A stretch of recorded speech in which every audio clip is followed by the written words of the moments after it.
Assalamualaikum warahmatullahi wabarakatuh. Waalaikumsalam warahmatullahi wabarakatuh. Bismillah, alhamdulillah pada kesempatan pagi hari ini kita bisa berkumpul bersama dalam keadaan sehat walafiat. Bapak Ibu, perlu diketahui bahwa hari ini akan dilaksanakan program rencana tindak lanjut dari kegiatan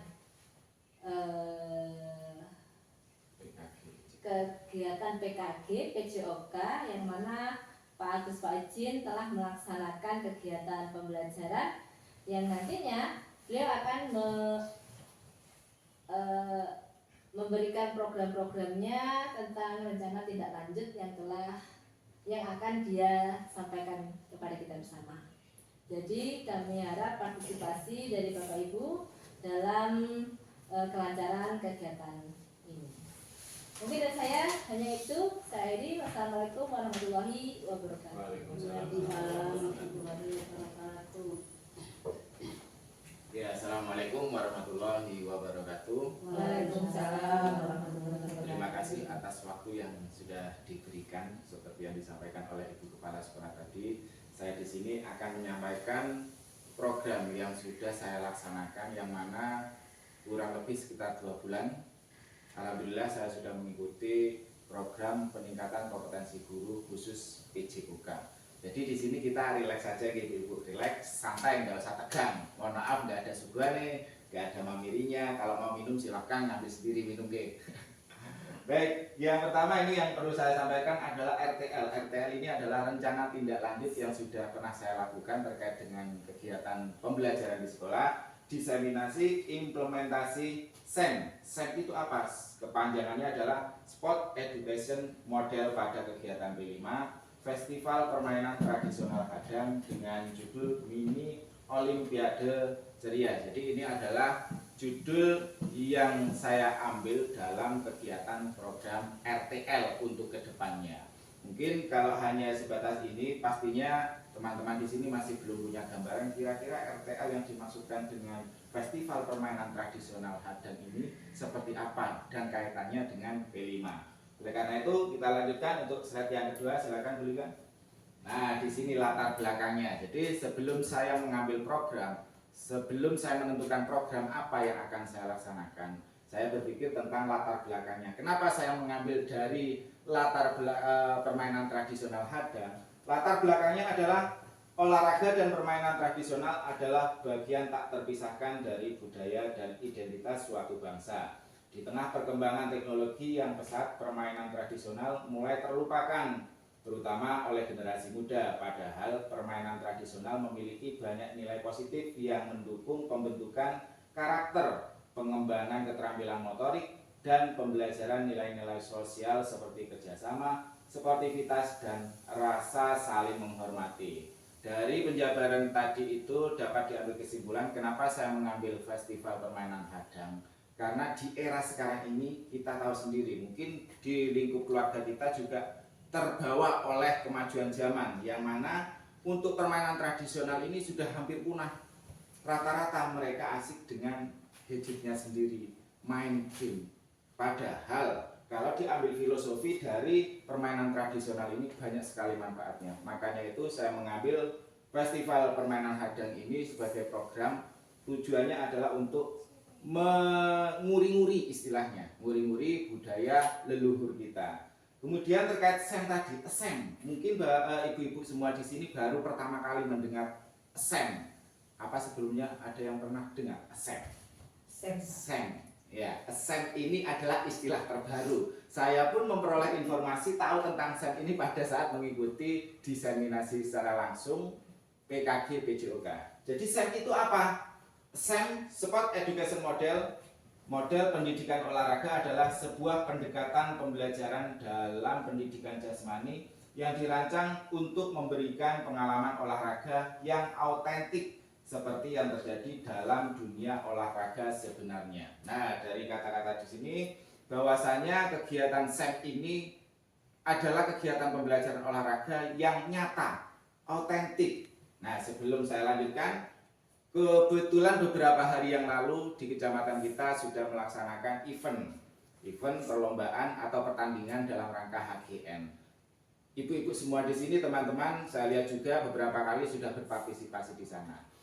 Saya ingin bertanya, pada saat rekan-rekan semuanya berada di lapangan, apa yang ibu-ibu lihat di sana? Ada apa saja di sana? Selain pemainnya, ada apa saja di sana? Selain pemain, ada apa saja? Ada bolanya, Pak. Ada bolanya. Ada lagi? Kira-kira? Lapangan. Lapangan. Ada orang jualan. Ada orang jualan. Iya betul. Memang betul. Ada orang jualan.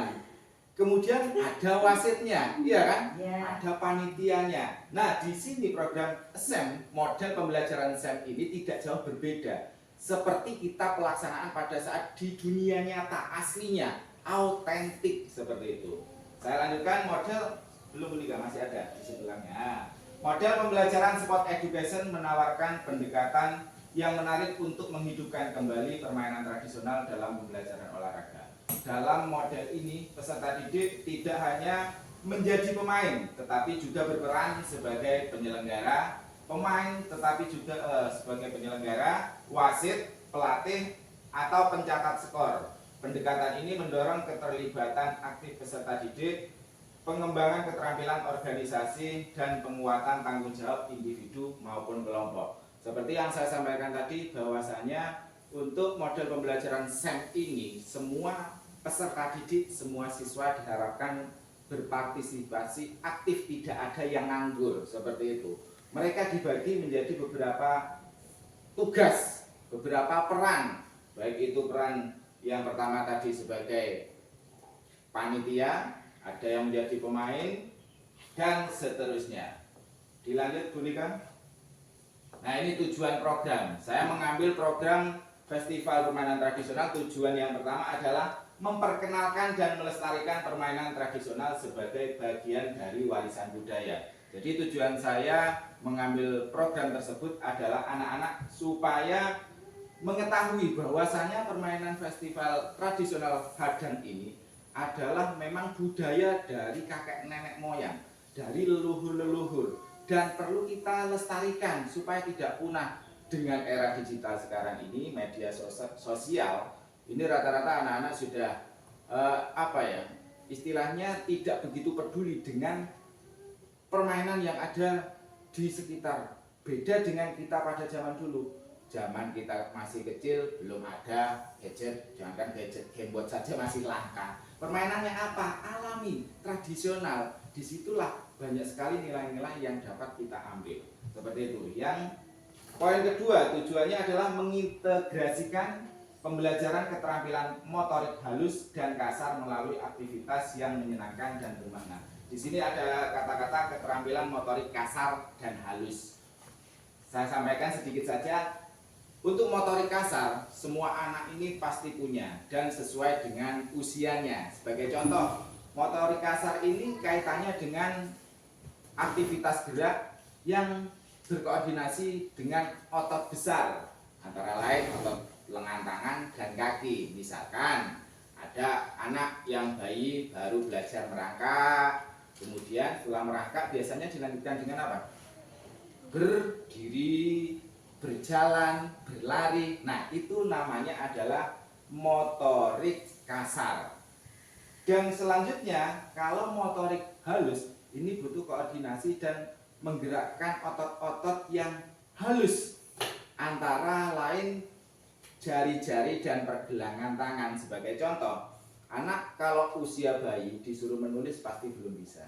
Kalau sudah menempuh pendidikan baik itu PAUD, mereka ini butuh dilatih secara bertahap. Kalau motorik kasar ini secara alami, naluriah, mereka ini akan menguasai secara sendirinya. Tapi kalau motorik halus perlu adanya pelatihan secara rutin supaya bisa mengembangkan kemampuannya. Memang pada dasarnya kadang ada anak usia TK motorik halusnya lebih baik dibandingkan usia SD. Kembali lagi kepada bakatnya tadi itu. Untuk tujuan program yang ketiga adalah membentuk karakter peserta didik melalui nilai-nilai positif seperti seperti kejujuran, kerjasama, dan semangat kompetisi yang sehat. Jelas pada dasarnya permainan yang sifatnya berkelompok tujuan utamanya adalah kerjasama, pasti kerjasama. Meskipun nanti pada saat pelaksanaan jelas ada gesekan-gesekan antara teman yang satu dengan teman yang lain, istilahnya kadang ngajari mereka yang merasa paling pinter, kemudian dalam satu kelompok ada yang tidak bisa, mereka kadang karena namanya anak-anak memberikan motivasi atau arahan itu dengan bahasa yang kasar. Oleh karena itu tujuannya kita adalah untuk mengarahkan. Nomor 4, tujuan dari program ini adalah memberikan pengalaman belajar yang mendalam dengan melibatkan peserta didik dalam berbagai peran di sebuah kompetisi olahraga mini. Jadi olahraga mini, kenapa saya katakan di sini olahraga mini? Mengingat peserta didik kita ini di SD kita mulai dari kelas 1 sampai dengan kelas 6, peserta didiknya kan terbatas. Nah, meskipun terbatas, jangan sampai menyurutkan semangat kita. Jadi saya berusaha untuk melaksanakan kegiatan festival ini semaksimal mungkin dengan melibatkan semua peserta didik. Seperti itu. Lanjut Bu Lika. Nah, ini capaian, langkah-langkah dan hasil yang diharapkan. Ada 4 opsi di sini. Yang pertama adalah capaian. Capaian yang diharapkan pertama sosialisasi SEM yang seperti sekarang ini saya sampaikan kepada rekan-rekan semua. Harapannya nanti ada keterlibatan, kita berkolaborasi, bukan hanya saya selaku guru olahraga bertanggung jawab untuk pelaksanaan kegiatan festival, tapi harapannya kita berkolaborasi sesuai dengan tupoksinya masing-masing. Kalau kaitan olahraga di lapangan ya oke lah tugas saya, tapi nanti kalau ada bagian-bagian lain kita saling kerjasama, seperti itu. Yang pertama sosialisasi SEM. Kemudian yang sosialisasi SEM selanjutnya ini mungkin beberapa minggu ke depan saya akan menyampaikan kepada peserta didik secara bertahap. Untuk capaian yang kedua, memilih tema yang relevan. Tema yang relevan sesuai dengan yang saya sampaikan tadi. Saya mengambil judul festival permainan tradisional. Kenapa? Yang antara lain terkait dengan lingkungan yang berada di sekitar kita ini juga mendukung daripada permainan yang memang kita punya lapangan tapi kayaknya kurang layak, makanya saya ambil yang simpel saja yang sekiranya bisa kita laksanakan. Untuk capaian yang ketiga, pembagian tugas atau berbagi peran kepada peserta didik. Tadi perannya ada panitia, ada atlet, ya pesertanya ada wasit, ada pelatih dan lain sebagainya. Yang pertama rencana saya nanti akan memberikan keleluasaan kepada mereka supaya mereka ini bisa memilih keinginan mereka. Saya ini ingin jadi apa? Biasanya kan ada yang ingin jadi atletnya, ada juga yang enggan. Paling tidak mereka punya pilihan. Nah dari pilihan itulah nanti kita berikan sosialisasi. Lenduk, kamu pada saat festival pengen jadi apa? Pengen jadi pemainnya kah? Wasitnya kah? Atau mungkin juri dan lain sebagainya. Di situ kita nanti akan memberikan materi sesuai dengan tugas mereka atau peran mereka masing-masing. Yang keempat adalah pelaksanaan. Namanya pelaksanaan ini berarti nanti istilahnya seperti unjuk karya pada saat hari H. Langkah-langkahnya yang pertama sosialisasi SEM kepada guru dan peserta didik. Kepada guru pada saat hari ini, peserta didik akan menyusul. Yang kedua, memilih permainan yang sesuai. Saya yakin selama beberapa kali saya berikan materi terkait permainan tradisional, yaitu kasti, hadang, dan lain sebagainya, ini rata-rata mereka ini senang hadang. Kenapa kok senang hadang? Buktinya setelah saya beri materi permainan hadang, beberapa hari kemudian genteng kalau bahasa Jawanya, mereka akan main terus. Yang nggak bisa masih berusaha. Beda dengan kasti. Kasti mereka paling satu kali diberi permainan, besoknya ngulang lagi, setelah itu hilang weh. Tapi kalau permainan tradisional, sepertinya mereka senang. Karena itu saya milih festival permainan tradisional. Yang ketiga, pembagian tugas guru. Nah, di sini nanti sebelum menginjak ke pembagian tugas, nanti di sini kan ada sifatnya bazar seperti yang disampaikan Bu Dina tadi. Ada orang jualan. Kalau bisa kita melibatkan peserta didik atau wali murid sebagai bazar. Apalagi di sini kan sudah ada wali murid. Sebagai bazar jualan, tetapi minimal kita memberikan arahan paling tidak makanan atau jajanan yang dijual ini harus sehat.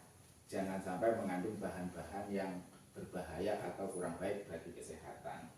Yang kelima, memberikan pelatihan dasar tentang masing-masing peran. Jadi tadi itu ada peran wasit, berarti tugas saya selaku guru olahraga memberikan pelatihan kepada anak yang sudah memilih dirinya ingin jadi wasit. Saya berikan tutorial, wasit itu tugasnya apa saja, apa yang harus dilakukan, tindakannya seperti apa, dan lain sebagainya, dan seterusnya. Kemudian yang keenam adalah gelar karya, ini berarti pada saat hari hanya, seperti itu. Peran guru sebagai fasilitator selama kegiatan. Jadi guru ini tidak dilibatkan dalam kegiatan permainan, tapi sebagai fasilitator, memfasilitasi kira-kira peserta didik, anak kita ini butuh apa. Oh, sepertinya masih kurang paham dalam hal permainan, entah bingung atau kurang koordinasi. Di situ kita memberikan penguatan lagi kepada anak tersebut. Kemudian peran yang kedua, peserta didik sebagai panitia, pemain, wasit, scoring, pelatih, supporter. Ini khusus festival permainan hadang gitu, tradisional, karena di sini ada scoringnya. Supporter. Nah, supporter ini sepertinya memang simpel. Oh, supporter, semua anak, semua orang pasti bisa jadi supporter. Tapi kita membina, mendidik anak-anak kita mulai dini. Artinya kita lihat sebagai contoh, entah gimana saja event-event kelas tarkam, voli, sepak bola. Ini banyak mereka ini supporter yang anarkis, arogansinya tinggi. Mereka mengeluarkan kata-kata kotor. Karena itu pada saat festival permainan tradisional ini, saya akan berusaha untuk memberikan penjelasan kepada anak-anak, terutama yang supporter, bahwasannya supporter, namanya supporter adalah mendukung, memberikan dukungan kepada tim yang disenangi, yang ia jagokan dengan kata-kata yang baik, seperti itu. Kemudian peran yang ketiga adalah guru memfasilitasi peran dari masing-masing peserta didik. Saya rasa sudah. Lini masa ini kaitan rencana program RTL yang akan saya laksanakan. Yang pertama, sosialisasi pada tanggal 28 November 2024, kebetulan pada saat hari ini sosialisasi pertama. Yang kedua, koordinasi tanggal 30 November, persiapan bersama rekan sejawat, guru. Pelaksanaan SEM ini pada P5, jadi dikaitkan dengan P5 ini bisa. Jadi festival permainan tradisional ini dengan progres model pembelajaran SEM dikaitkan dengan P5-nya dari sekolahan kita, itu bisa. Kenapa bisa? Karena runtutannya untuk melaksanakannya butuh waktu yang begitu panjang. Di situ saya jadwalkan mulai Januari sampai Juni untuk tahun ke depan, kurang lebih setengah tahun. Jadi butuh proses. Selanjutnya, Bu Lika. Nah, struktur program dan mitra dalam komunitas belajar. Yang pertama adalah kokurikuler pada kegiatan P5 tema mini Olimpiade Ceria. Kokurikuler. Jadi pada saat festival ini saya masukkan ke dalam kokurikuler, artinya kegiatan ini dilaksanakan pada saat kegiatan belajar mengajar, bukan sore hari. Yang kedua, peserta didik yang terlibat adalah semua siswa SD Negeri 2 Gombeng-Sari dari mulai kelas 1 sampai kelas 6. Itu semuanya kita libatkan. Yang ketiga, waktu pelaksanaan Januari sampai Juni seperti tadi itu. Yang keempat, penanggung jawab kepala sekolah adalah Bu Rizky nanti selaku penanggung jawab. Yang kelima, KBS ini komunitas belajar sekolah, Kombel yang berperan adalah guru terkait, jadi guru yang berada di lembaga kita. Yang keenam, mitra berarti bekerja sama KBS yang terkait atau wali murid. Makanya seperti yang saya sampaikan tadi, kita bisa berkolaborasi dengan wali murid. Pada saat festival itu kira-kira jajanan atau jualan apa yang akan disiapkan untuk dijual kepada anak-anak. Lanjut, Bu Lika. Pernyataan tentang kapasitas yang dimiliki kelas. Yang pertama, guru sebagai fasilitator dan koordinator kegiatan. 2, siswa berperan sebagai panitia, peserta, wasit, pencatat skor, dan penyelenggara. 3, sekolah memiliki satu lapangan untuk pelaksanaan festival permainan tradisional meskipun masuk kriteria kurang layak. Seperti yang saya sampaikan tadi, kita punya lapangan yang sangat luas tetapi kurang layak. Kenapa kurang layak? Karena lapangannya tidak dirawat, akhirnya kondisi tanahnya tidak labil, tidak rata, kemudian juga ditumbuhi rumput-rumput yang tinggi. Sedangkan pada saat pelaksanaan misalkan di halaman itu bisa, meskipun lapangannya hanya terbatas. Yang keempat, sekolah mempunyai media pembelajaran digital atau video demonstrasi tentang aturan permainan. Jadi nanti teknisnya untuk menyampaikan kepada anak-anak, kadang kan kalau gurunya yang menyampaikan bisa jadi anak kesulitan menangkap. Jadi di sekolah kita alhamdulillah punya LCD bukan proyektor, TV ini kita bisa manfaatkan, kemudian melalui jaringan WiFi juga. Lanjut, rencana evaluasi. Evaluasi ini penting. Evaluasi berarti pada saat selesai kegiatan atau pelaksanaannya. Tujuan yang pertama adalah evaluasi tujuan pembelajaran. Apakah sudah sesuai, apa belum. Yang kedua, menggunakan lembar observasi untuk mencatat partisipasi siswa, keterampilan motorik, dan kerjasama tim. Jadi kadang pada saat pelaksanaan festival tersebut ada anak yang kurang aktif. Itu kita evaluasi untuk kedepannya bagaimana caranya untuk mengkondisikan anak tersebut. Yang ketiga, jurnal refleksi atau kuesioner untuk siswa tentang pengalaman mereka selama kegiatan, tantangan, dan pembelajaran yang diperoleh. Ya, refleksi seperti kita semua melaksanakan kegiatan pembelajaran tiap hari. Di akhir sesi kita lakukan refleksi, kira-kira bagaimana kesulitannya apa, tantangannya bagaimana, yang menyenangkan apa. Yang keempat, memberikan umpan balik kepada peserta didik tentang kekuatan dan area yang perlu diperbaiki. Jadi umpan balik ini bisa dilaksanakan pada saat kegiatan hari-harinya. Lanjut, kemungkinan tantangan. Nah, di sini pada saat pelaksanaan RTL ini pasti ada tantangannya. Setiap apa yang kita lakukan pasti ada tantangan. Di sini saya tulis ada tantangan dan rencana solusinya. Yang pertama, beberapa siswa mungkin kurang percaya diri mengambil peran tertentu. Kadang kan mereka ini terpaksa. Saya mau jadi pemain nggak bisa, jadi wasit aja wis. Padahal wasit saya juga kurang bisa. Di situ mereka kurang percaya diri. Ini tantangan bagi kita. Nah, solusinya rencananya adalah memberikan pelatihan kepada siswa tentang masing-masing peran melalui media visual seperti video atau demonstrasi sebelum kegiatan dimulai. Jadi anak tersebut kalau memang dia ini yakin untuk memilih jadi atlet, jadi peserta pada saat perlombaan, pertandingan berlangsung, kita berikan materi, aturan-aturan secara detail, secara jelas, sehingga pada saat pelaksanaan mereka ini tidak mengalami kesulitan. Kemudian tantangan yang ketiga, area permainan kurang memadai. Seperti yang tadi itu, area di lapangan kita ini kurang memadai. Betul lapangan luas, tapi kurang memenuhi syarat. Solusinya bagaimana? Melibatkan wali murid atau komunitas untuk mendukung pengadaan alat. Artinya mungkin bisa kalau kita ini menggunakan lapangan yang ada di halaman sekolah paving ini kan terbatas. Khawatir pada saat pelaksanaan, khawatirnya atletnya, pesertanya, yang kedua supporternya tidak memenuhi kapasitas. Jadi kalau bisa kita menggunakan lapangan yang luas tapi bekerja sama dengan wali murid untuk kerja bakti bersih-bersih seperti itu. Lanjut.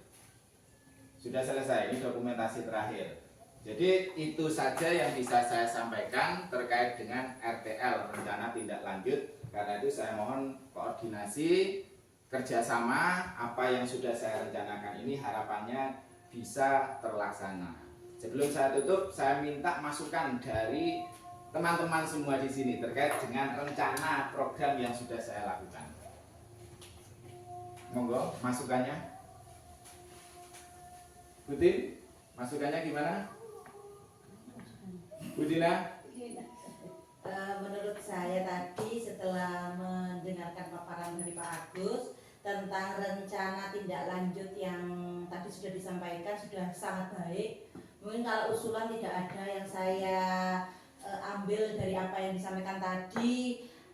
Mengenalkan permainan tradisional pada anak itu banyak sekali manfaatnya, terutama tadi yang pertama untuk melestarikan permainan tradisional itu sendiri supaya tidak punah, kemudian membentuk karakter anak. Nah ini yang penting karena karakter anak perlu dipupuk sejak dini ya, melalui nilai-nilai positif yang tadi sudah dijabarkan tadi. Kemudian yang terpenting dengan adanya pembelajaran ini kita bisa memberikan pengalaman belajar anak yang lebih bermakna. Itu saja Pak Agus, kalau selebihnya tadi sudah bagus, sudah komplit.